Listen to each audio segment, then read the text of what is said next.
everybody, and welcome to this presentation on authenticity. This is part of the Cognitive Behavioral Therapy Nugget series, and I'm your host, Dr. Elise Snipes.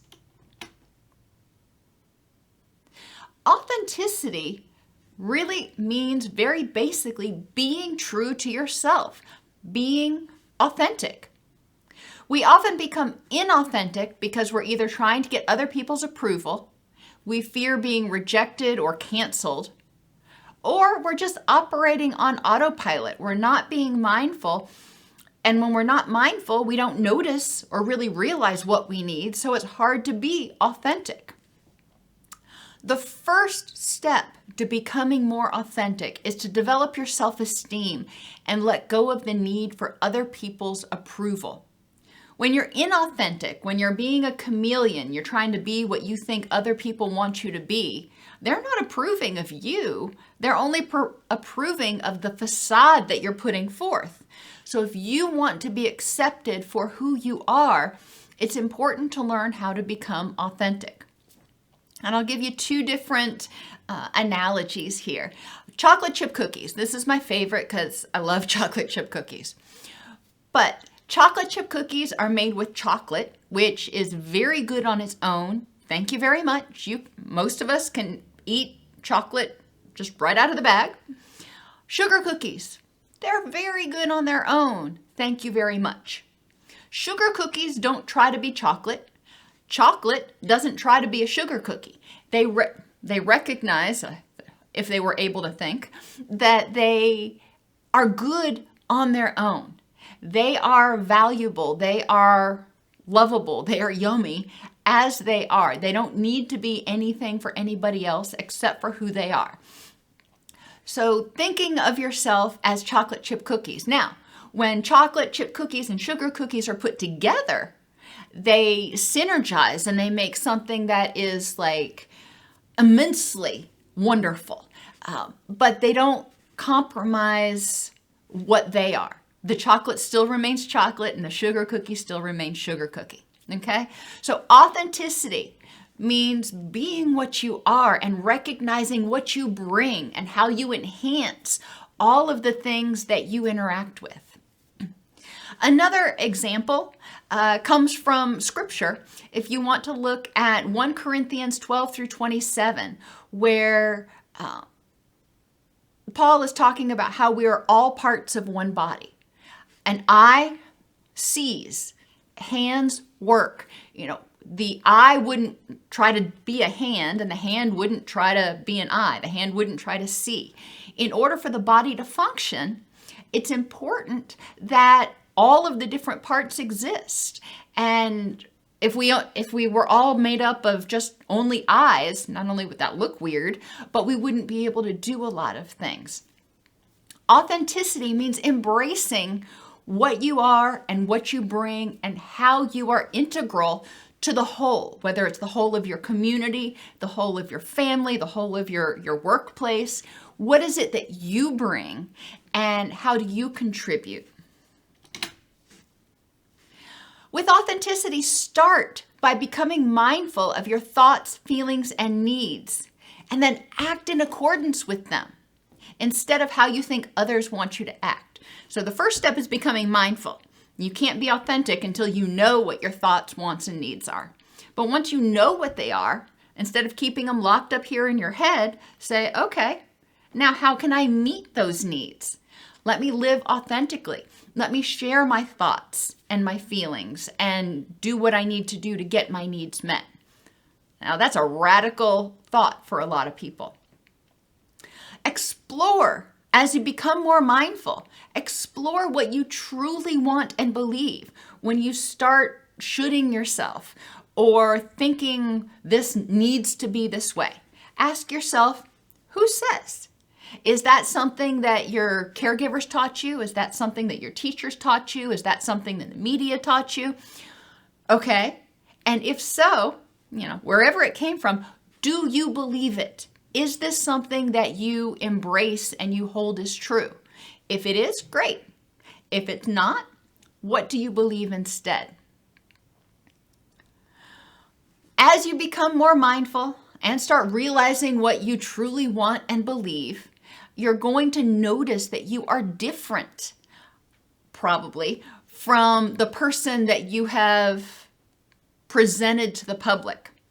And before you start, becoming radically authentic with anybody and everybody, it's important to separate approval or disapproval of your behaviors or opinions from approval or disapproval of you. Some people may not approve of some of the behaviors that you do. For example, my daughter is what I call an ethical vegetarian. She doesn't eat meat, not because for health reasons, but because she doesn't believe that we should kill animals, and she doesn't believe we should eat animals.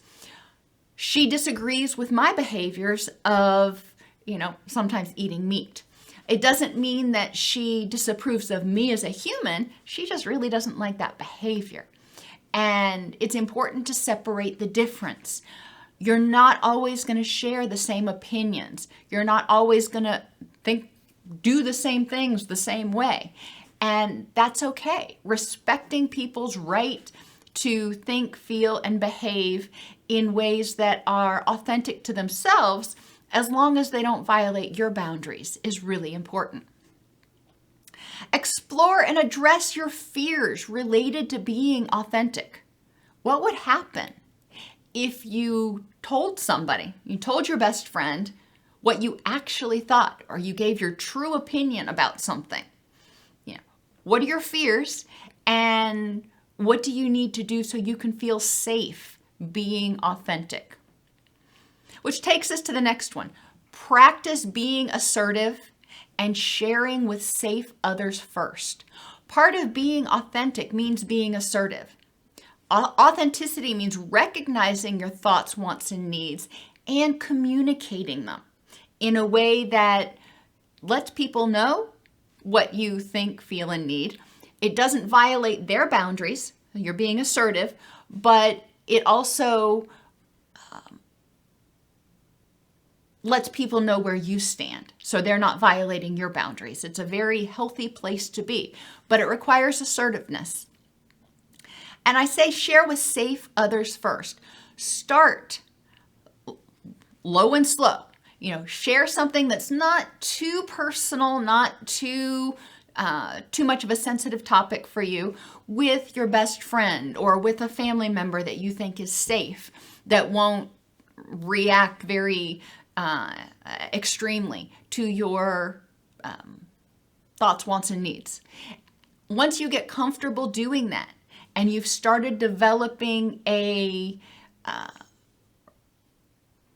circle of supportive people who are willing and able to allow you to be authentic, even if they disagree, they're willing and able to allow you to be who you are. That's great. That's your support system. That's your circle. Recognize that radical authenticity may not be appropriate in all situations.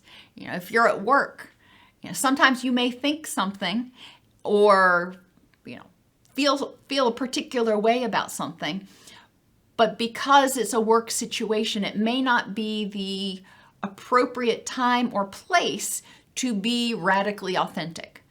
There were times at one of the places that I worked that I would have very strong feelings about something, but there was a time and a place. And generally it was when I had my weekly supervision with my boss, and he was wonderful about allowing us to be very authentic in his office. We wouldn't start spouting our frustrations in the middle of the hallway. We would wait till we had supervision, and then we could tell him exactly how we felt. And he may not agree. He may not be able to do anything about it, but he would acknowledge our thoughts, our feelings, and our needs. Encourage others to also be authentic and appropriately authentic. Whether it's your kids or your friends or your family members, when you ask them something, even simple things like, what do you want for dinner? Or what did you think about that movie?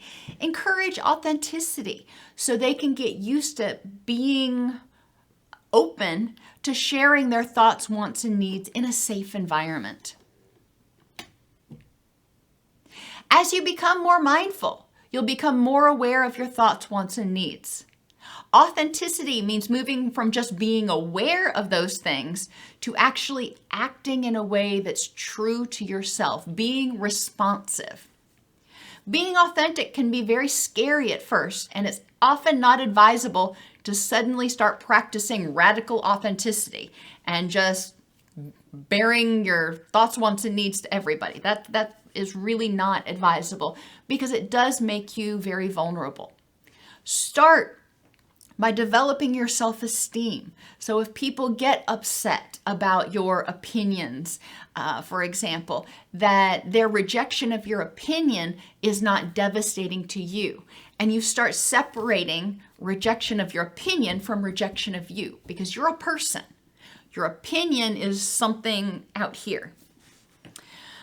Develop safe social supports. Start developing relationships with people with whom you can be authentic. They may not agree with everything you think or need or do, but they are willing to love you for who you are and be supportive of you without trying to violate your boundaries and tell you what they think you should think or feel.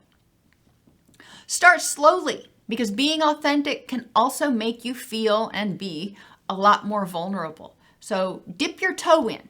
Don't just jump into the pool of authenticity. Dip your toe in a little bit, get used to it, and then you can gradually start becoming more authentic with a greater variety of people. As you start to become more authentic, notice how it impacts your mental and physical health as you actually start acknowledging your thoughts and your feelings and meeting your own needs. How does that impact your mental and physical health?